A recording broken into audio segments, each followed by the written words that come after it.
What is going on, guys? Welcome back to Wrestling City. As always, I'm Taylor, and this is your Survivor Series War Games San Diego 2025 post show review. Oh, War Games.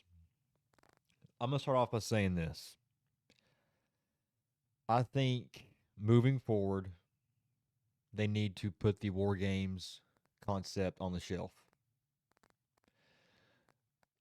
Now, I did enjoy, for the most part, both of the War Games matches. I do think that the men's War Games match was a little bit better than the women's.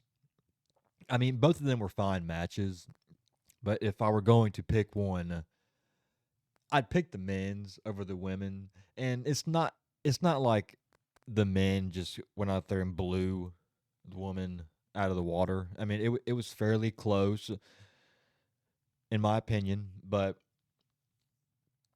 it's just it's the same thing pretty much. I I don't know. I just think that moving forward, it needs. I think you just got to put this concept on the shelf. I feel like they have completely ran out of ideas on what to do in this match. It just feels like the same thing every single year. It's you get pretty much the same spots.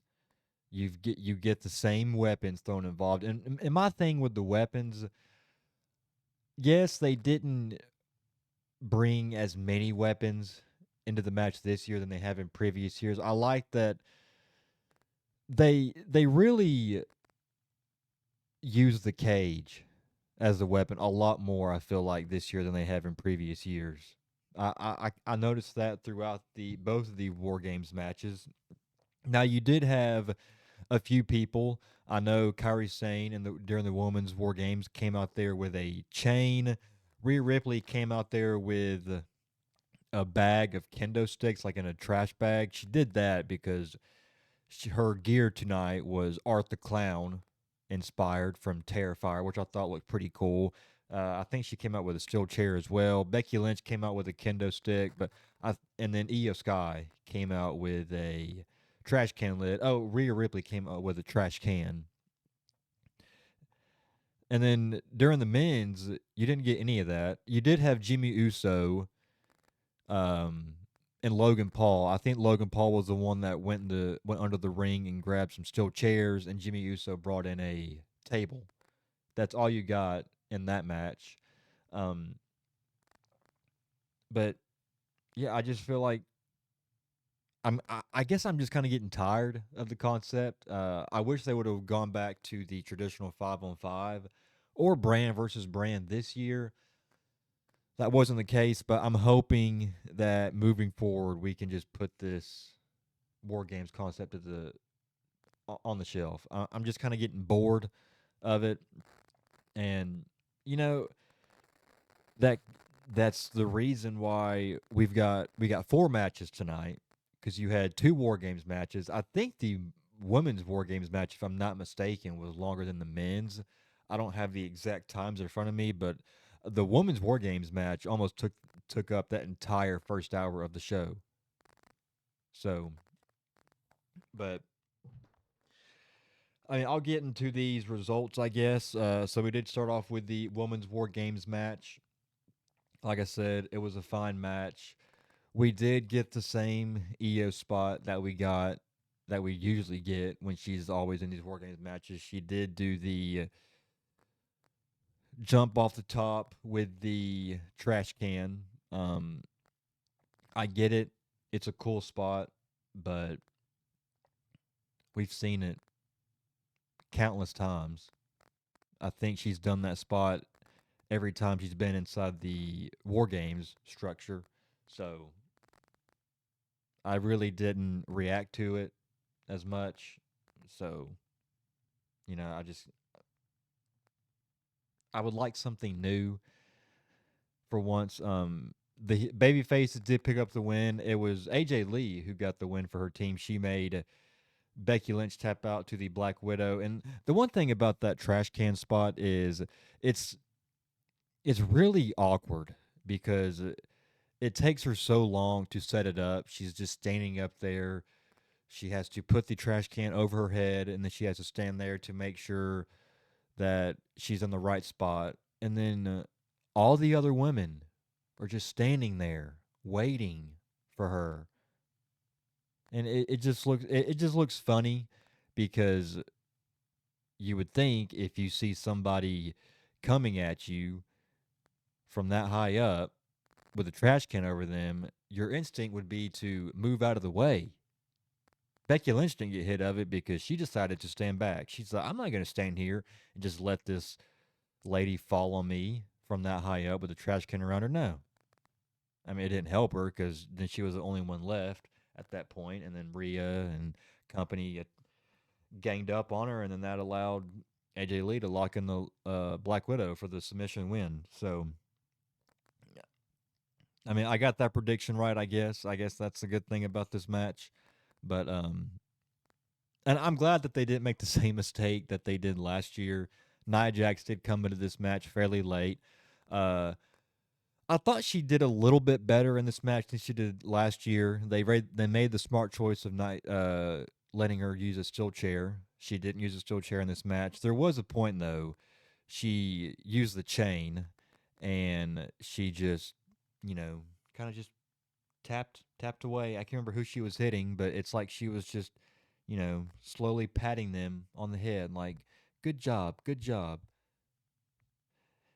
And my thing with Nia Jax, real quick, is she's either not safe at all or she's too safe. There's no in between with Nia Jax. So hopefully this is the last time we get a War Games match, and then hopefully if they do another women's War Games match, let's just leave Nia Jax out of it. So next up, we had Dom Mysterio. He is trying to recapture his Intercontinental Championship, and he did just that. He defeated John Cena to become a two-time Intercontinental Championship, but he didn't do it alone because, as I predicted, Liv Morgan is back. So there's a point in this match. Cena and Dom are on the outside. Dom jumps on top of the barricade and he does a Hurricane Rana off the barricade to Cena. And Dom landed awkwardly and he hurt his shoulder. And I'm thinking, oh my gosh, there is no way. I was sitting there thinking, did Dom watch Raw this past week? Did he see what Penta did? Penta did that exact same move and he injured his shoulder and he wasn't able to compete. I don't know what the severity is of that injury. I haven't heard anything on that yet, but I'm sitting there saying, dude, there's no way. There's no way we have another wrestler hurt their shoulder. He would be added to a pretty long list. You've got Penta now. Sheamus, they say his shoulder is injured. Liv Morgan, her shoulder was injured. Seth Rollins hurt his shoulder. Chad Gable hurt his shoulder. All had to get surgery outside of Penta and Sheamus so far. And I'm just thinking, man, what is up with these wrestlers and them hurting their shoulder? But Dom Mysterio, man, he fooled me. They did a very good job. Not just him, the commentary did a really good job. I thought the way they did that was perfect. He's laying outside the ring. John Cena's back in the ring, and then the ref comes in there and tells Cena something. And I thought the ref had told Cena that Dom's hurt, he can't compete. And Cena, he did a pretty good job to where the way he reacted, I was like, damn, Dom Mysterio is really hurt. John Cena's final PLE match is going to get cut short because Dom Mysterio hurt his shoulder doing a Hurricane Rana off the barricade. That's what I thought. But then Raquel Rodriguez and Roxanne Perez, who walked down to the ring with Dom, entered the ring. The referee didn't see any of this because he was checking on Dom Mysterio with some medical people on the outside. Uh, Raquel walked in there to the ring with Roxanne. She hit Cena with a Tahana bomb, and then Roxanne hit Cena with a Pop Rocks. They then quickly get out of the ring, and then Dom Mysterio gets up, runs into the ring, hits a 619 and a frog splash, and he goes for the cover. And I like this part. The referee was like, hang on just a second. No, hang on just a second. Are you kidding me? Are you kidding me? You're going to do what you did out there. Tell me that you're hurt. You can't finish the match. You have me bring some medics out here to check on you to make sure you're okay, and then you just want to run into the ring like nothing happened? Are you kidding me? I like that, Dom. Um, so then after a while, the referee threw not Liv, excuse me, Raquel and Roxanne away from ringside so they to go to the back. And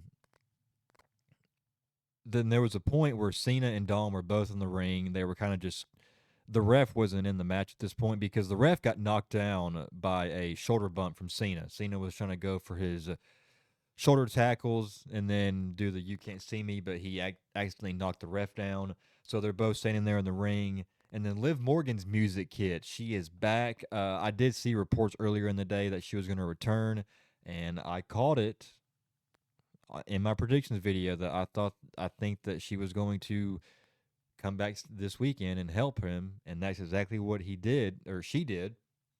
She she runs down to the ring, and she's kind of just like standing there. Dom's like all happy to see her, and she's like, smiling at him.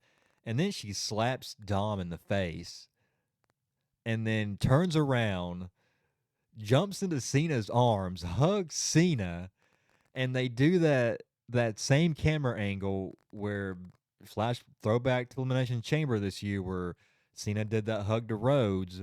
He's smiling, and then the mood changes. Her face is like, where she's all smile, and then just evil rushes through her, and she's got this look on her face like, oh yeah, I got you. Jumps down from Cena's arms, hits him with a low blow, and then hits Cena with the title belt. Dom hits the 619. 1, 2, 3, and they got us. I thought that was brilliant. I I enjoyed this match.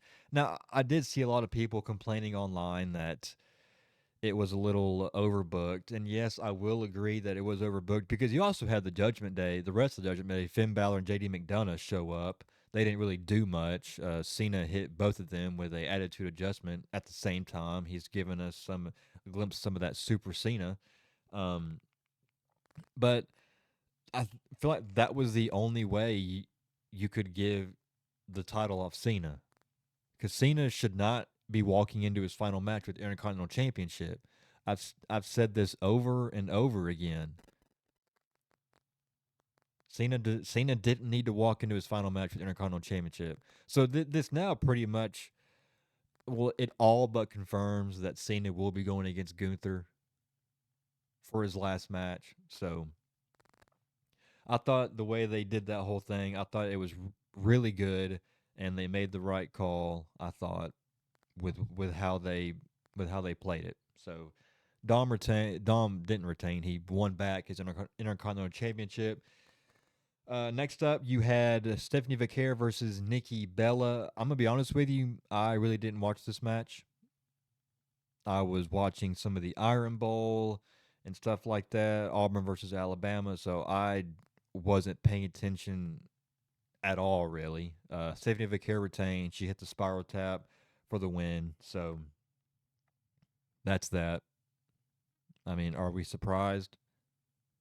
I'm just glad if you guys watched my predictions video, I did say that I had a little dream that Nikki Bella won the Intercontinental Championship. I guess that's the only way Nikki Bella will win the Women's World Championship is in my dream. So that's okay with me. Stephanie Vaquer retains, and then that was it. And then you had the men's War Games match. Like I said, I did enjoy this a little bit more than the women's. We started off the match with Braun Breaker and CM Punk. And there was a point in this match where I think Cody had Braun Breaker on his shoulders, and then Punk comes off the top rope and does the electric chair maneuver.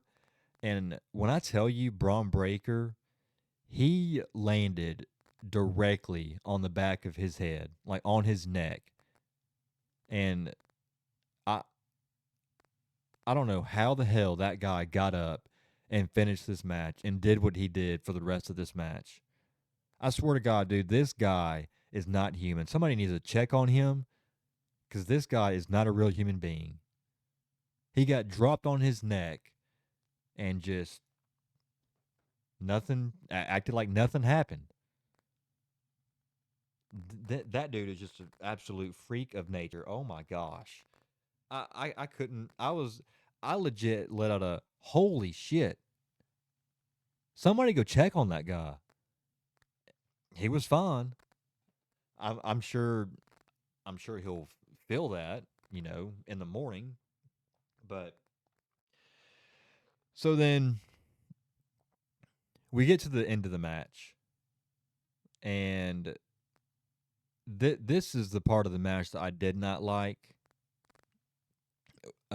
So Braun Breaker and CM Punk are battling it out in the ring, and then this guy dressed in all black with a hoodie on and a mask, black mask on. We can't see who it is. He jumps, he climbs the shark cage, or not the shark cage. He climbs the cage, the War Games cage, jumps into the ring, and he's just kind of standing there staring at both Punk and Breaker. Punk and Breaker were like, "Who the hell is this guy?" They kind of like looked at each other and then looked back. And then the masked guy, who I think is Austin Theory. I mean, I don't know who else it would be. So he super kicks CM Punk, and then he hits a curb stomp, and then you heard that, and the crowd went crazy. I'm sure some of the fans in there thought that was Seth Rollins. I mean, I'm gonna be honest with you. When I was watching that, I was like, dude, there's no way that's Seth Rollins. I mean, I don't think it is. I think Rollins is. I think he's a little bit taller than that guy. I think it's Austin Theory. I guess we'll wait and find out Monday night. But what what is this company's problem with? I mean, why couldn't they just have Braun Breaker just spear CM Punk without any of that happening and just get the win? I mean, it's like this company is allergic to having their top stars lose, quote unquote, clean. They had to get some help from a guy from the outside. I didn't like that. But what I do like is that Braun Breaker pinned CM Punk. And now I'm hoping that this leads to Braun Breaker challenging for the world title and hopefully winning the world title. Maybe at, I was going to say a Saturday night's main event, but I think they're just going to save that show for just NXT versus WWE. And then obviously you got Cena's last match. So we could see this match at the Royal Rumble. And hopefully Braun Breaker walks out of that show with the world title. But then there was a, after the match, it really looked like we're getting a part 3 between Cody Rhodes and Roman Reigns. Um, Roman Reigns, Rhodes, and Punk are all in the ring. Cody Rhodes walked up to Roman. and he said something, and then Roman kind of is like, "You're gonna wish you never did that," or he said something like that, and then he told Rhodes that this is the last time that they will ever team up. I don't know. What I got from that is that they are probably going to set up a match 3. We'll see though, but I mean that's pretty much all I got from Survivor Series War Games. Um, it was an okay show. It wasn't. I will say this is the best men's War Games matches that we've gotten on the main roster. I don't think they'll touch any of the ones from NXT that they did, but main roster wise, this they brought this concept back in 2022 to the main roster. Yeah, I think this is the best one that we've gotten for the men. And yeah, all I hope is that moving forward, let's just let's just do away with War Games. I'm just I'm getting tired of it. I think a lot of fans are getting tired of it, and let's just bring back traditional 5-on-5. That's what I would like to see. So, I mean, let me know in the comments down below what you guys thought of Survivor Series War Games 2025. What was your favorite match? Anything like that. And if you guys did enjoy this review, make sure to hit that like button, hit that subscribe button. Come help us make Wrestling City the greatest city in the world for all of your wrestling content. We are on the road to 500 subscribers. And yeah, that's about it. I will see you guys in the next one. Until then, take care. God bless. Peace.